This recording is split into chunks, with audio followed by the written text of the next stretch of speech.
Hello and welcome to today's video. So in today's video, I'm going to speak to you about a very important subject, and it's a subject that's very overlooked. It can definitely improve the rate that you gain muscle at. It can improve the rate that you lose fat at, if that's what you're after as well. And to be honest, it can just improve, I was going to say general fitness. It can actually improve your entire life if you start thinking about it more. And it's your sleep. And the thing is, I know a lot of people, potentially you included, hear that and think sleep sounds like a little bit of a boring subject. You're going to switch off. You don't really care about it, but just bear with me because again, number one, again, it's important. It can improve all the previous factors I've mentioned. And number two, in this video, I am going to break down a few ways as to how you can improve your sleep. Before I get stuck in, if you're not subscribed to the channel already, then please do subscribe to the channel. And yeah, I'm gonna get stuck in. So before I get stuck in, I do want to say that you don't have to implement every single tip. So the first tip, if possible, have a consistent sleep schedule. And by this, I mean going to sleep and waking up at the same time every day, including weekends. Now, it doesn't have to be like for 100% of the year, but doing it as consistently as possible will only help. Because the thing is, with staying up late on weekends, it's almost like you're giving yourself jet lag, for lack of a better comparison. Every weekend, every time you stay up super late, then you're making yourself tired on Monday and Tuesday, and then you're trying to fix that in the earlier part of the week, and then maybe eventually you fix it for you to only repeat the same process again on the following weekend. And your sleep schedule just basically looks like you giving yourself jet lag and then you playing catch up with it, trying to fix it over the course of the week. So if you can get out of that cycle and give yourself a consistent sleep schedule, that's going to help you immensely when it comes to your sleep. Now onto the second point, which is very important as well. To be honest, all these points are important, but this is also very important, and it's something I really like to focus on, is have a relaxing sleep routine in the build up to your bedtime. So like 1 or 2 hours prior. So make sure your room is cozy, have dim lighting, listen to relaxing music, maybe take a hot shower, things like that. And then as well as that, I would say avoid like loud upbeat music, anything that's going to get you really pumped and is likely going to keep you awake. And then on to point number 3. As you can see, these tips are very basic. I'm not going to go into insane depth within this video because I don't think it's necessary. Again, it's just a few quick tips.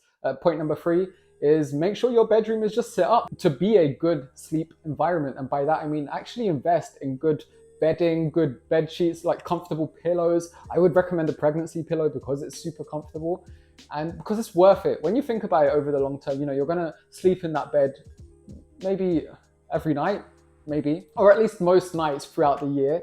And so it's absolutely worth investing in very comfortable bedding. And at the end of the day, a lot of people, they'll spend their money on, I don't know, cocktails, alcohol, drugs, if that's your thing. And then, when it comes to bedding, they're like, oh, that's too expensive. But to me, it just depends on where your priorities are at. And then as well as investing in the comfortable bedding, make sure that your room is cool, dark, quiet as well, like I said in point number 2. And then point number 4, this is very important as well. And it's kind of an extension from point number 2, but I guess I forgot to touch on it, is minimize the amount of blue light in the build up to your bedtime. I would say eliminate it completely, but we're in a time now where it's just very hard or borderline impossible, maybe not impossible, but it is very tough to just completely eliminate all sorts of blue light. So that would be no phone, no laptop, no computer, no television. And again, I know that can be tricky, especially with the way our life is centered around some of these devices nowadays, but I would say at least minimize it. As well as that, there is night shift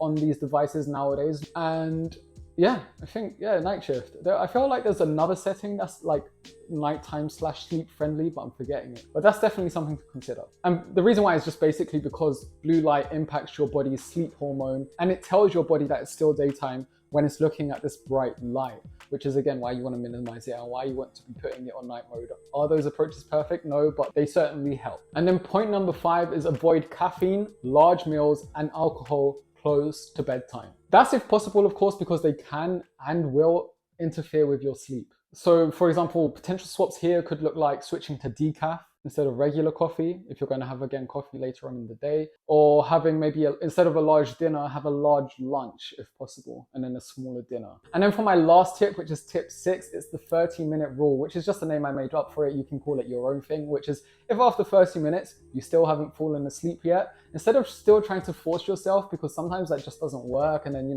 before you know it, maybe an hour's passed, an hour and a half, is engage in a very relaxing activity. So for example, in this situation, you could go and read a book. I personally like to read my Kindle if I can't fall asleep after 30 minutes. I know a Kindle is an electric device, but it does come with night mode and it is sleep friendly. I'm pretty sure they made it with that in mind. Otherwise, I hope you found those 6 tips helpful. Again, I know sleep can be a boring subject to some people, but it is a super important thing that we want to, for lack of a better word, that we want to be maximizing to improve, our fitness goals, which is what I work in as an online coach, working with my Kairos Online members, helping them achieve their fitness goals, which is why I do emphasize this. But again, it's not only going to help our fitness goals, it is going to impact and improve, if you are prioritizing it, all areas of your life. So it is definitely worth paying attention to. Otherwise, I do want to finish off by saying I am not a sleep expert. I am just, again, an online personal trainer who cares very deeply about the progress of my Kairos Online members and has